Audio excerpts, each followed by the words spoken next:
Hello my dear viewers, welcome back to my channel English Lit Simplified. In the earlier video we discussed Sir William Shakespeare's remarkable revenge tragedy Hamlet, where we discussed the summary of the plot, themes, characters and also the critical analysis of the play. In today's video lecture, we shall understand the biography, that is life and works of Sir William Shakespeare, including his writing style.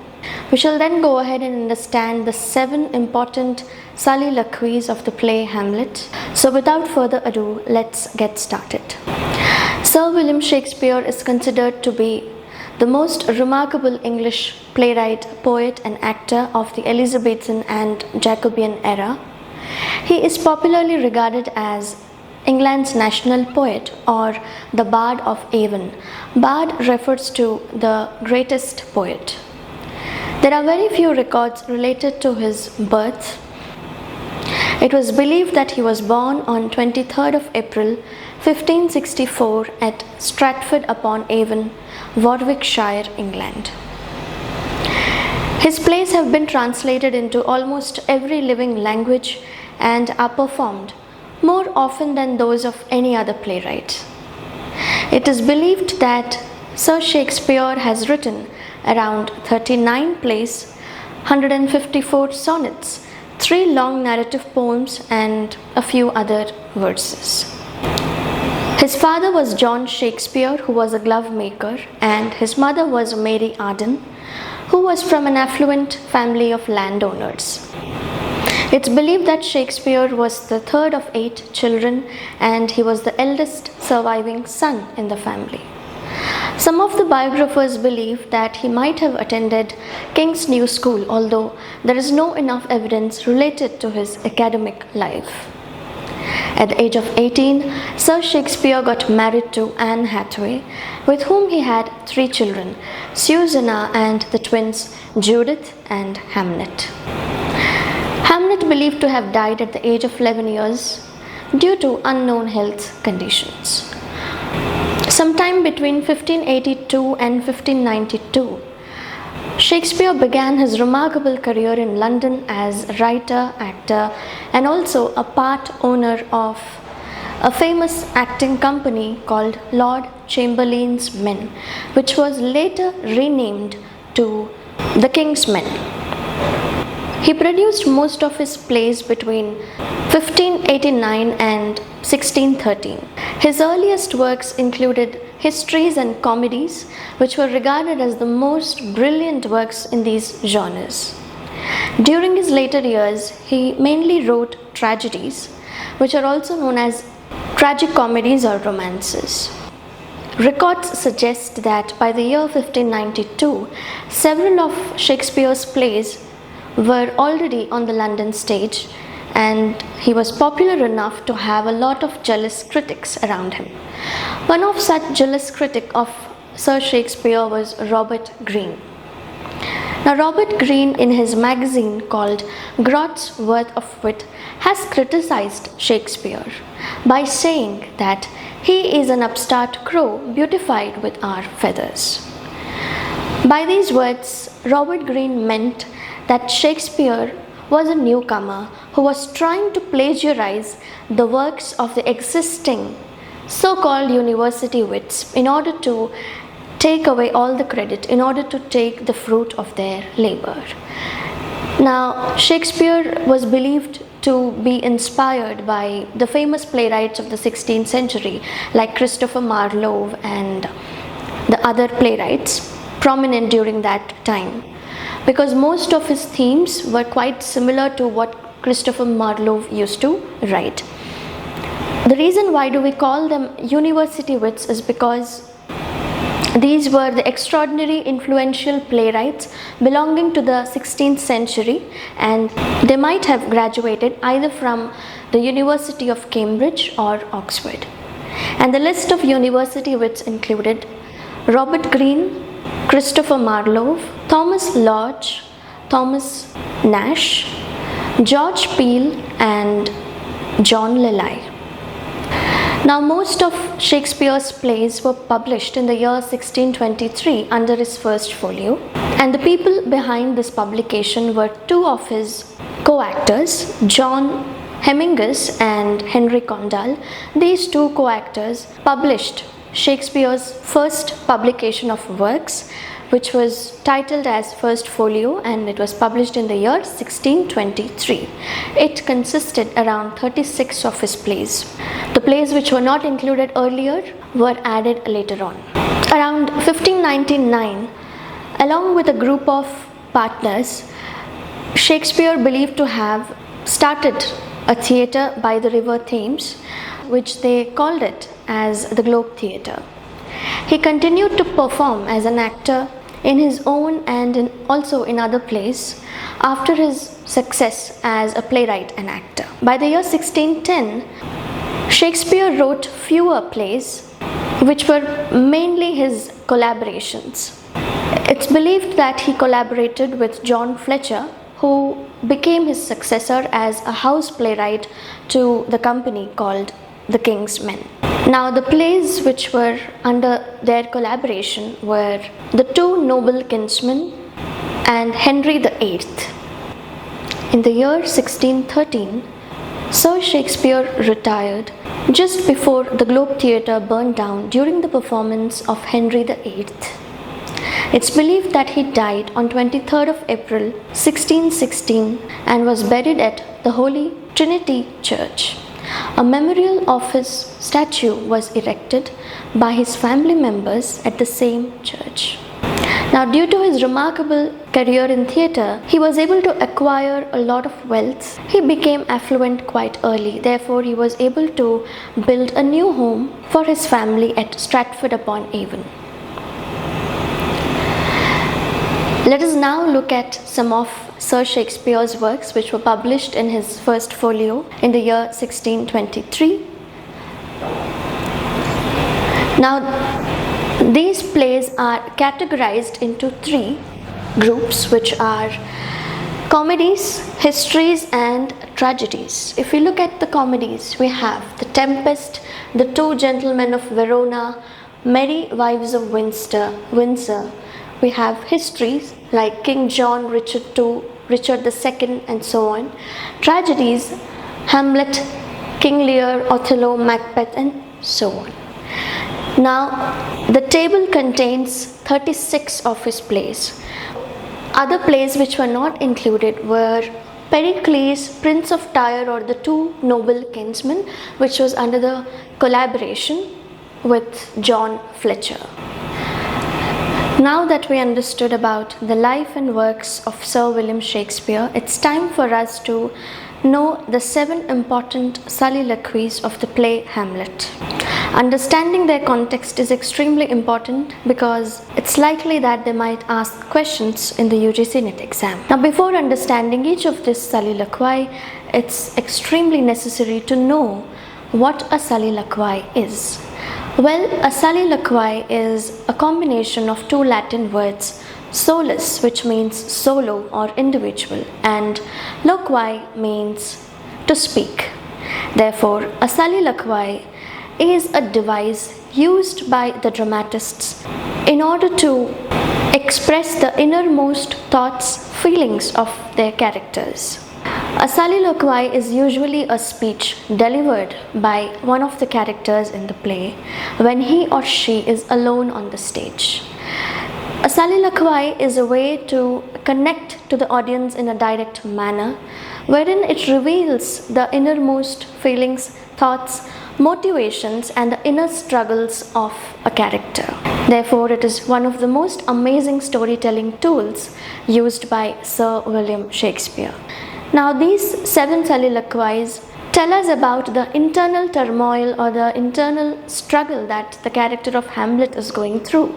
We get to know the depth of his grief, the complexities of feelings related to revenge, and the moral dilemma that he is going through, and also his contemplation related to life and death. It reveals about his innermost struggles, thoughts, fears, motivations throughout the play. The first soliloquy occurs in Act 1, Scene 2, And it starts with the words, "Oh, that this too solid flesh would melt."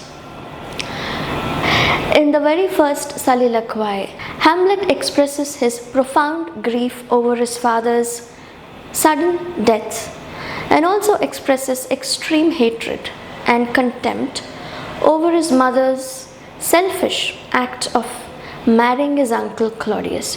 And all this happened within a month of his father's death. Here Hamlet is heartbroken and he feels extremely betrayed by his mother because she has not mourned enough. It's just been a month and she chose to marry his uncle instead of staying loyal to his father. Here Hamlet contemplates suicide. There's a description of extreme disillusionment. He expresses his desire to be released from the sorrows of life. The second soliloquy occurs in Act 2, Scene 2, and it starts with the words, "Oh, what a rogue peasant slave am I." Here Hamlet utters these words when there is arrival of a group of actors. Now, if you remember in the play Hamlet decides to organize a play in order to reveal his uncle Claudius's truth. Now, when he organized the play, he is extremely struck by the performance of the actors over there. The way they were displaying the emotions was so real that it didn't seem as if they were acting. It felt they were really struck by the grief and they were really going through the pain. Hamlet here curses himself for his inability to act upon his grief, despite having enough reason for revenge and despite having enough evidence, he is unable to act upon his grief. Therefore, here Hamlet blames himself for not being able to take a necessary action against his uncle. The next soliloquy, the third soliloquy, occurs in Act 3, Scene 1. This is probably the most iconic of all the soliloquies in the entire literature. It starts with the words, "To be or not to be, that is the question." In this particular soliloquy, Hamlet is contemplating life and death. He is contemplating the suffering of existence against the fear of what comes after life. On one hand, he wants to end his life, but on the other hand, he is also scared of not knowing what comes after life. Therefore, it's a mixture of emotions in this particular soliloquy, and the themes of life and mortality are explored. The next soliloquy occurs in Act 3, Scene 2. It starts with the words, "'Tis now the very witching time of night." This particular soliloquy occurs shortly after the end of the play Murder of Gonzago. When Hamlet gets to know that his uncle is guilty, he decides to run after him and kill him. But then his greatest sorrow and disappointment is with his mother's choice of marrying his uncle. Therefore, though he wants to confront his mother, being a son, he can't be disrespectful towards her. Therefore, he decides to keep his hatred limited to the words. He decides to condemn her verbally rather than getting violent with her. Moving on to the next soliloquy, it occurs in Act 3, Scene 3, and it starts with the words, "Now might I do it, Pat, now he is praying." This particular soliloquy occurs when Hamlet decides to kill his uncle Claudius. As he goes near his uncle, he finds that Claudius was offering prayers to God. And here we get to see that Hamlet has gone again into his contemplative zone. We see that Hamlet hesitates to kill his uncle because according to him, if he killed Claudius while offering prayers, his soul would go to heaven rather than hell. Therefore, the purpose of justice would not be achieved. Here we get to see Hamlet's false sense of justice, his hesitation and lack of proper decision making. Moving on to the next soliloquy, which occurs in Act 4, Scene 4. It starts with the words, "How all occasions do inform against me." Now, this particular soliloquy occurs when the army of Fortinbras arrives at Denmark. When Hamlet sees Fortinbras's army, who was the king of Norway, he finds that the soldiers were willing to die over an insignificant patch of land. He was moved by their strong determination to get the control over the land, whereas he, on the other hand, is completely ashamed and embarrassed over his continued inaction. He is still in the dilemma of whether or not to act.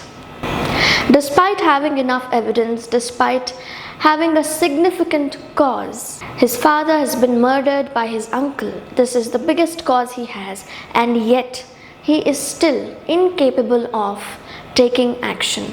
This soliloquy also shows that Hamlet becomes really serious over his revenge. He decides to focus his mind only on seeking revenge rather than diverting himself or contemplating further.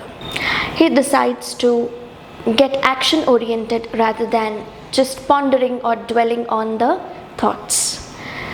Moving on to the next soliloquy. Act 4, Scene 4. My thoughts be bloody or be nothing worth. Now, this particular soliloquy is considered to be the continuation of the previous one. Here Hamlet is just ready to set his plan into action. He has decided to kill his uncle and take the revenge of his father's death. Here he tells himself that he is not going to be in dilemma anymore. He is not going to divert himself further. He is just going to go ahead and do what is necessary and take revenge and avenge his father's death. Now, those were the 7 most important soliloquies from the play Hamlet. I hope you understood the context behind each of the soliloquy. Let us talk about the writing style of Sir William Shakespeare. If we talk about his writing style, Shakespeare wrote most of his plays in blank verse. Blank verse refers to unrhythmic lines. We see that the ends of the lines do not rhyme with each other, unlike a usual poetry or a prose. A blank verse is also known as an iambic pentameter. An iambic pentametric line contains around 10 syllables divided into 5 pairs each. And these pairs are called iambs. Each iamb contains one unstressed syllable followed by a stressed syllable. Therefore, an iambic pentameter follows its own rhythm, though the ends in an iambic pentameter do not rhyme. If this is the rule for an iambic pentameter, what Shakespeare did is he often changed the rules of an iambic pentameter by adding more syllables to his plays and thereby changing the entire rhythm. He did this in order to make his characters' dialogues sound more natural and prose-like rather than poetic. Another significant factor of Shakespeare's writing was that he was the master of figurative languages. He used various literary devices in his plays, ranging from similes, metaphors, personifications, hyperboles, etc. Now, these tools enhanced his writing. Another delightful feature of his writing style is his clever use of puns and wordplay. If we take an example of the play Hamlet, there's a scene where Claudius asks Hamlet a question, and the question is, where Polonius is. To this Hamlet replies, Polonius is not where he eats, but where he is eaten. Now, this is a classic example of pun and wordplay. Here, Shakespeare has beautifully, rather cleverly changed the words, played with the words. He changed the question. He changed the word is in the question to eats in the reply. Here the fun element is slightly dark, as Hamlet is joking about Polonius's death. It is quite dark when Hamlet says that Polonius is dead and his body is being eaten. This line mainly focused on the idea that Polonius is no longer alive. He is in the place where he is eaten, which means he is dead and his body is being eaten by worms. Another delightful feature of Shakespeare's writing style was variation in the length of sentences. Now, Shakespeare used to use shorter sentences in order to show the atmosphere of mystery. If we take an example of the play Macbeth, double, double, toil and trouble. This particular line is a perfect example of mystery. The line is short in length and it also creates a sense of mystery. The audience get an idea that something evil is about to happen.